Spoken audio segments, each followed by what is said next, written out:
All right, let's talk about the deal.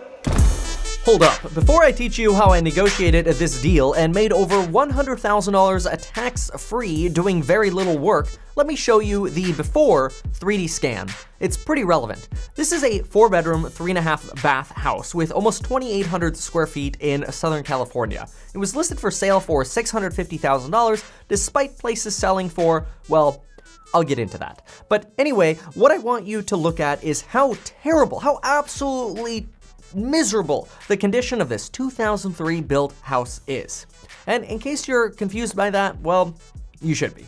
It's not bad at all, except the condition becomes very relevant as to why I bought this property. So let me try to show you how terrible the condition of the property is. Mostly because people believed that this property needed $150,000 worth of work. Let me know what you think. See this paint? There's some marks on the wall. How about that baseboard right there? It's kind of dirty, right? And these weird things plugged in. And over here, you've got this bathroom flooring that kind of clashes with the red, and there's some spots on the shower. Remember, folks, this is a 2003 built home, and for properties built in 2003, at least in Southern California, you're usually not too worried about things like the structure, insulation, electrical, plumbing, the roof, or other systems of the property. So we're really just talking about the extremely expensive things here, like paint and cleaning. Oh, but then you get to the kitchen and you get to these miserable looking cabinets, and basically this whole house is a gut job. And again, just for clarity, I'm being totally sarcastic. This is stupid. This is an easy one, okay? Oh, but wait a minute. That dated beadboard and the garage is full of stuff. Oh, but folks, it gets a lot worse. See the master bathroom? It has carpet in it. Oh, and the outlet over here? It's missing a faceplate, and there's a missing towel bar, and gosh, look at the ceiling fan! Oh my gosh, and the windows button bars are broken! Oh, it's the end of the world. Okay, you get the idea. Now that you've seen the house, let me explain how I got this deal using footage I thought I deleted from August of this year, and now I'm reviving it while sitting in a fire station as I do a voluntary 24-hour shift with them. Oh, and that whole part where I talked about not paying any taxes on this money, yeah, that's the whole purpose of buying wedge deals and building your net worth really fast. So if you're interested in building your net worth, learning how to invest in real estate, maybe even you want to sell real estate, learn personal finance from my perspective so that you can really build wealth, or even do some do-it-yourself property management, make sure to check out the courses linked below. Use that holiday coupon code, and we'll see you in there. Especially join our private Discord. Oh, and the Discord group has a public channel, so if you want to join the Discord public channel, use the link below and join the public group as well. I actually respond to people within the group. Straight up, I almost passed on this deal. It's a little bit pricey for a rental, but the reason I ended up buying this particular deal was because I showed it to a client, and the client initially passed on it. They're like, this place needs $150,000 worth of work. But they kept checking back in with me. So I was naturally inclined, because they were checking in with me, to call the listing agent on behalf of my client. And I called the listing agent this one day, and he goes, Kevin, we got 10 offers. We're just waiting for the seller to sign off on the best one we got. I go, what's the best one you got? You know, and just so you know, here, let's get into the negotiating tricks so you know how you get this information, okay? Hey there. All right, while I greet the neighbor, hey, good thanks. Keep in mind, I wouldn't even be standing here if I didn't think my clients were wrong and that this was a smoking hot deal. Stay tuned for the numbers. So here's actually the best way to do it. Rather than just saying, so what's the highest you got? You always got to ask, oh, wow, you got 10 offers. Wow, good job, man. Great job. Hey, let me ask you, you got anybody going crazy? Like, are people going over 675? I know it's listed for 650. The other agent usually goes, no, it's not going crazy like that. Oh, okay. So you got a bunch of people like at list price and just above list price, like 665, 660, stuff like that. Yeah, exactly. Oh, okay. And are those flippers, or are they contingent on selling a house? We got a lot of people contingent on selling a house.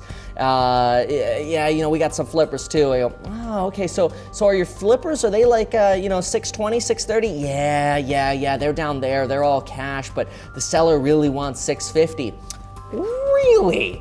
So I call my clients, whom I know they don't have to sell a house, and I call my clients. I go, hey, we can get this deal for $650,000. You don't have to sell a house. Everybody that needs to sell a house seems to be around $650 to $660. We got flippers involved at $620, which is a really good sign that this deal is undervalued, because flippers only play ball on deals they could actually make money on. Imagine that, right? They have to pay like 6 to 7% in selling costs, which on a property like this could be somewhere around $40,000 to $50,000. So of course they're building in this margin. If you're gonna buy and hold, that margin turns into equity for you, AKA money. Anywho, the client straight up told me, Kevin, we will not pay a dime over $620 for this. I go, folks, this is a good deal at $650. There are cash offers at $620. I'm all for negotiating it at $620, but they've got like 5 offers at $650 to $660. You sure you don't want to pay more? Absolutely not. You know what? We don't even want to write an offer. And at that point, I threw my hands up, and after ending the call, I'm like, they're missing out. And so then I got the bright idea, why don't I just make an offer on the deal? So I called the agent back up and I'm like, hey man, if I can get you an offer with no contingencies, no inspection, I don't need a home inspection, it's a 2003 built house. What could possibly be wrong? Quick note, I know that 2003 properties can have problems and you should always get a home inspection. Like for example, in Texas, 2003 properties can have major foundation issues. I just know this neighborhood and my expertise says there's really nothing wrong with the houses in this particular neighborhood because I've sold like 15 of them to clients and my father and mother-in-law live in one of them. What could possibly be wrong when I know I'm getting this deal for like 100 grand under market value?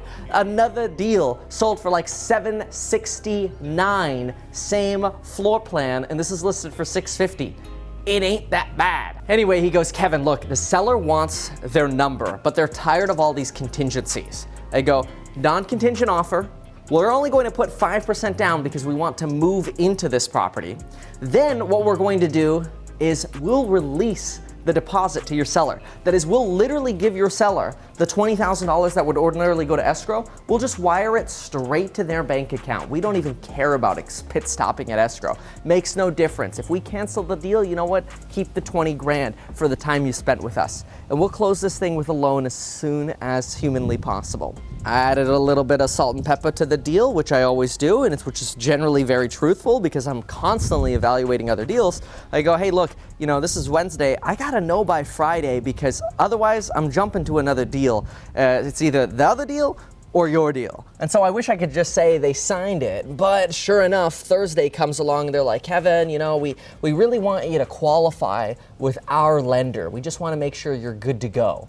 And initially I have this inside like internal response that comes over me that's kind of like, do not tell me what to do, like I will do whatever. And honestly, I mean, that's problematic. That probably gets me into more trouble than it's worth. But this time, you know, I was on the phone, I kind of took a deep breath and I'm like, Kevin, it's a really good deal.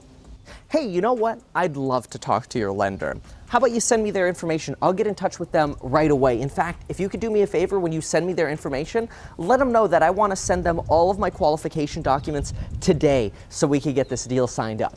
I get the phone number, the other agent calls his lender, goes, hey, Kevin's gonna call you, take good care of him right now, high priority, we wanna sign his offer, which is really, really good because then the other lender isn't like, oh gosh, another person I have to pre-approve. No. It's another person I have to pre-approve that's about to get into a contract, which means more money for me sooner as a lender. So they do that, I call that lender, and guess what? The lender's like, bro, I am ready, I cleared my calendar, give me all your stuff. And I talk about this in my real estate investing course, I already had literally everything in a Google Drive folder. So all I had to do was click share, boom, and send it over. I think I called this Q1 2019 qualifying docs, which is always the same stuff. Like every lender wants the same exact crap. 2019 or 2018 tax returns, 2017 tax returns, sometimes they want 2016, so I put that crap in there too.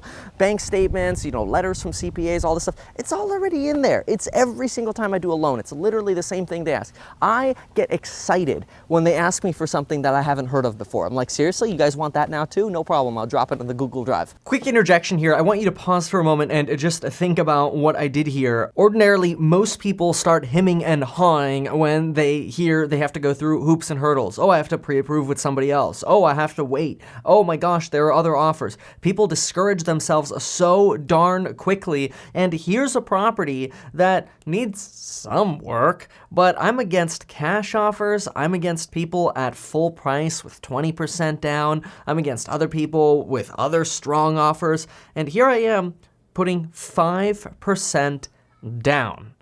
And here's how it unfolds. So I get pre-approved. Seller signs off on the deal. There we go. That's how to beat 10 offers. You literally roll over and crap that doesn't matter. I got the price, that's all I care about. Now, there's a lot more drama that ends up going into this deal, and if you're interested in that and finding out why we did not move into it and what ended up happening with the loan, or you're interested in the after photos and sort of the cost breakdown of what I spent, the before and after, make sure to leave me a comment down below. Let me know that you're interested in this deal. I realize this is from August, so I'm not sure if you want me to revisit that, although there are a lot of great lessons to be had. So anyway, smash that like button, follow me on Instagram, hit that subscribe button, and until next time.